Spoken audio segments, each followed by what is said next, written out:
right, welcome back to Nadlin Forum Podcast Daily, folks. Today's episode, honestly, it's a big one. We're digging into the latest Redfin report, which, not going to lie, was pretty grim reading. Black home ownership has slipped to 43.9% for Q2 of 2025. That's its lowest since 2021, and if you're wondering if that's just a blip, well, it's not. That year-over-year drop from 45.3% down to 43.9% is actually the biggest drop since 2021. There's no sugarcoating it. That's a sharp drop. And when you put it next to other groups, you really see how much it stands out. Hispanic home ownership, for example, actually ticked up a bit. 48.8% now, up from 48.5%. White home ownership pretty much didn't budge, just sitting at 74.4%.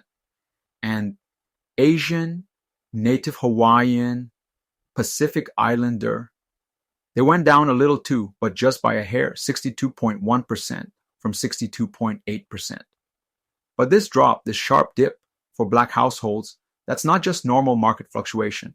There's something deeper.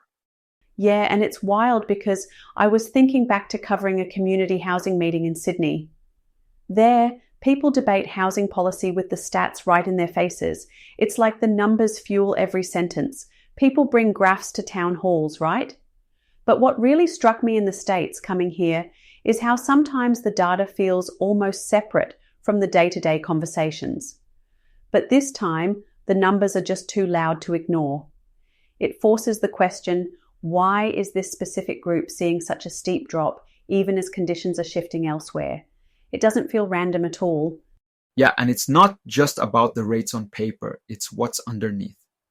The jobs, the policies, the history, everything lining up right now, and not in a good way for Black households. Okay? Where were we? Oh, right. So this isn't just a number story. There's context and people behind every data point. And like you just said, Ruby, when the data is this striking, even the policy debates start to shift. Let's walk through what's actually driving this. According to Redfin's economists, the single biggest culprit is rising unemployment. Unemployment for Black Americans hit 7.2% in July 2025. That's the highest since October 2021. Compare that to, I think, the general unemployment rates. White Americans at 3.7%, Asian at 3.9%, and Hispanic rates even dropped to 5%. So that's a huge gap. And this spike isn't just about numbers. It's about where these layoffs are happening. Federal jobs, especially, which have historically been a ladder for Black wealth building, have been hit hard. It's a real setback. One thing that really jumps out for me is how much this is affecting Black women. The unemployment rate among Black women rose from 5.5% last July to 6.3%. And I saw National Association of Realtors data, Black women make up a third, that's 33%, of Black home buyers. That's a way higher share than Black men, only about 12%. So these aren't just stats. These are the women you see trying to buy homes, build generational wealth, but getting hit hardest by layoffs and opportunities drying up. Yeah, and you know, Ruby, when I moved here from Israel, it struck me how different these systemic barriers are.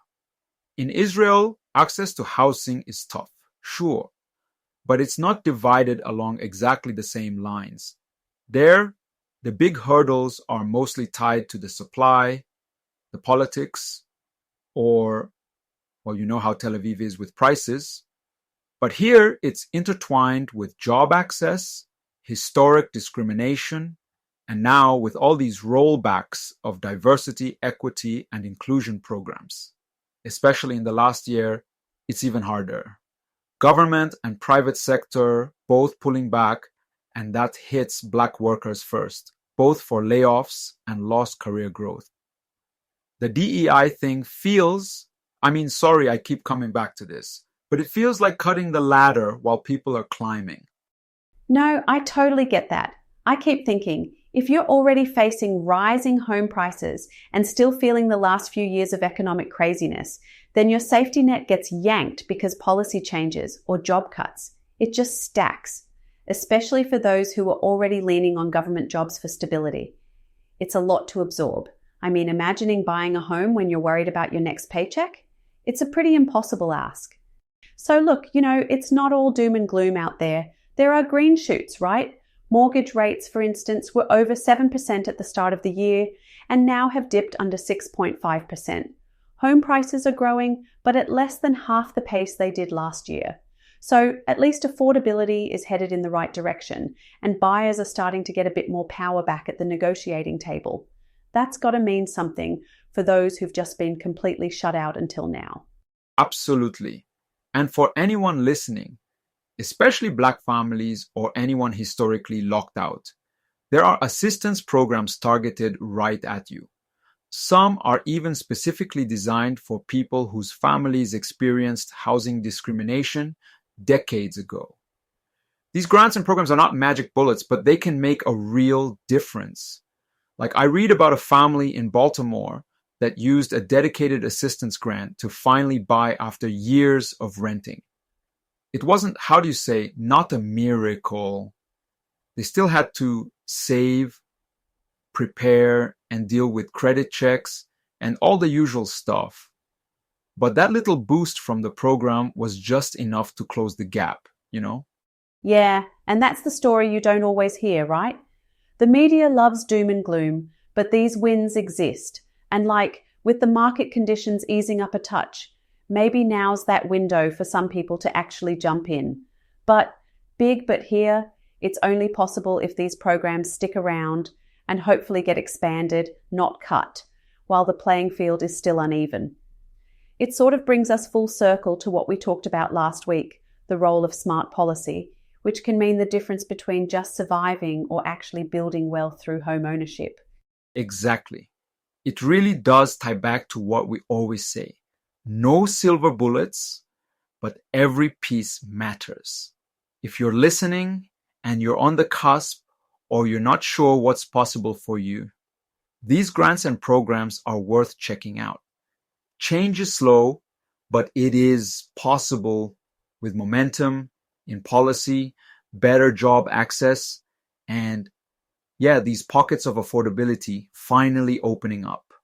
All right, I think that's where we'll wrap for today. It's tough news, but hopefully some real talk and a few glimmers of hope.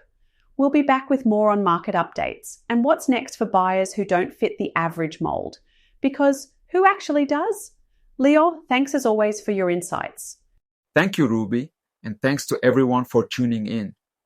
If you liked what you heard or want us to tackle something specific, let us know. We'll catch you next time. Bye, Ruby. See you, Leo. Bye, everyone.